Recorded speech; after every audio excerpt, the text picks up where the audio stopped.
Okay, so the lawn is riddled with weeds and it needs some attention. And I don't think anybody's given any attention to this lawn for a lot of years.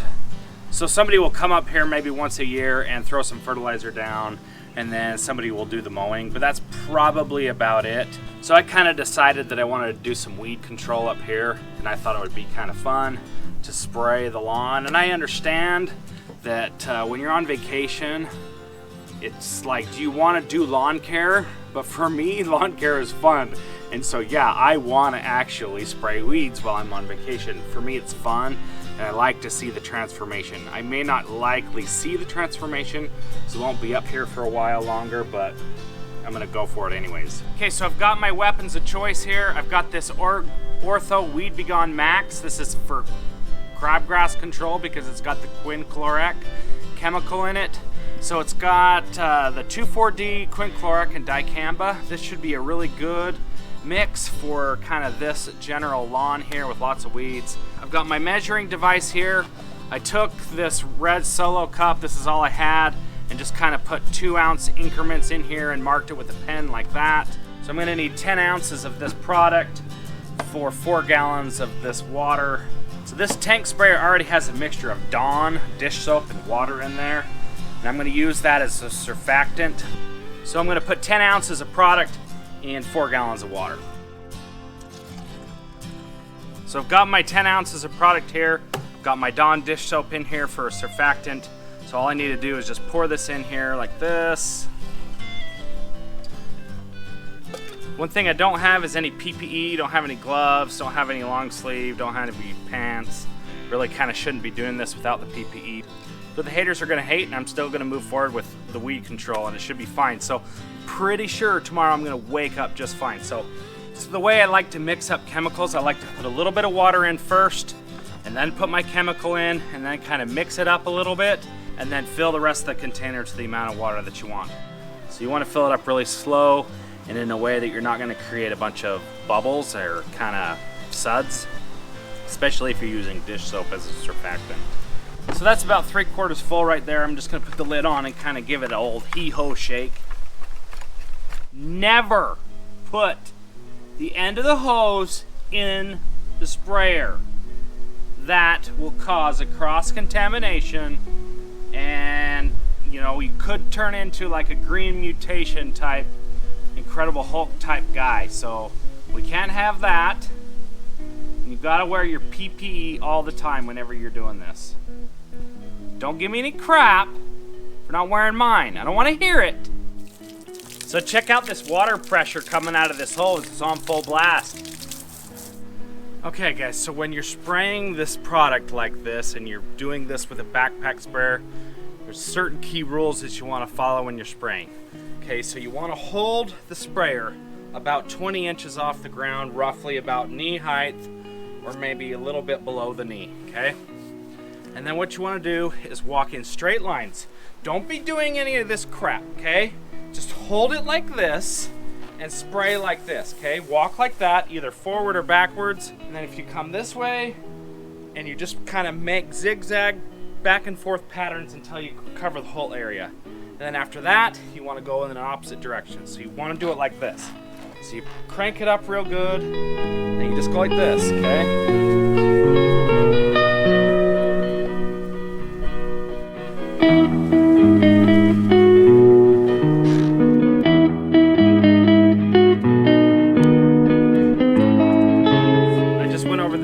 In one direction.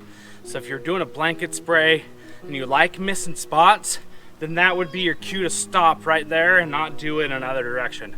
But if you're trying to kill all the weeds, then you want to go in a second direction and just make your passes the same way. Okay, so another thing, you don't really want to be spraying a foliar product when it's windy out. It's kind of a little bit breezy right now because your product tends to kind of blow off and drift. That can be dangerous when you're spraying. You could be spraying something else like maybe your ornamentals and your beds and stuff like that. If this stuff gets on them, it'll kill them.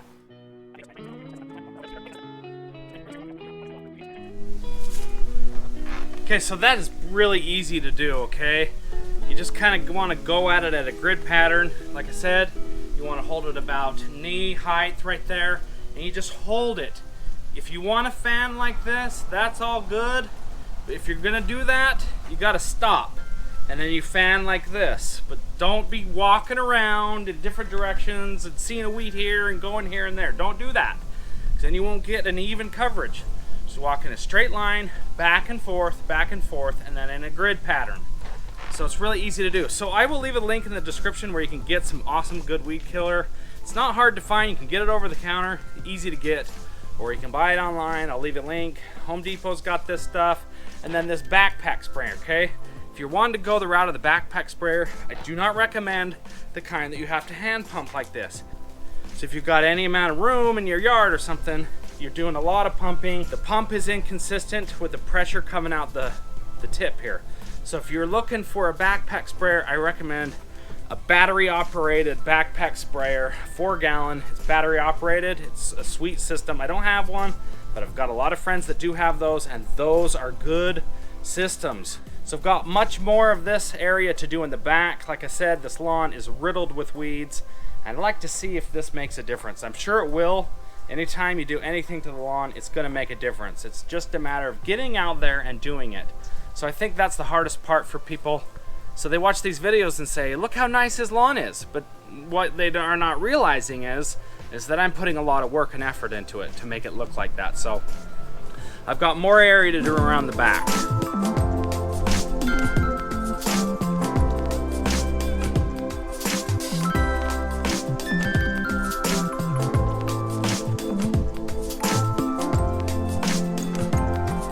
So this is really easy to do. Anybody can do this. There's no reason to be scared of it. It's not going to kill the lawn as long as you buy a product that says for lawns or safe for lawns. Just put it on there and go. You do kind of want to read the instructions to make sure you are kind of putting down about the right amount of product. But if you put a little bit more or a little bit less, you don't really have to worry about that. It's going to be just fine. This isn't a really strong chemical, and I've kind of dumped this heavy on my lawn in places, and I was seriously kind of worried at times whether or not it was going to kill it, but it came back fine and the weeds were gone. So there is a lot of weeds in this lawn, and this is easy to do, so there's no reason to be scared. So I appreciate you guys watching these videos. If you like my content, hit the like button down below, subscribe to my channel, and let me know what you think in the comment section below. So thanks for watching, and I'll see you in the next one.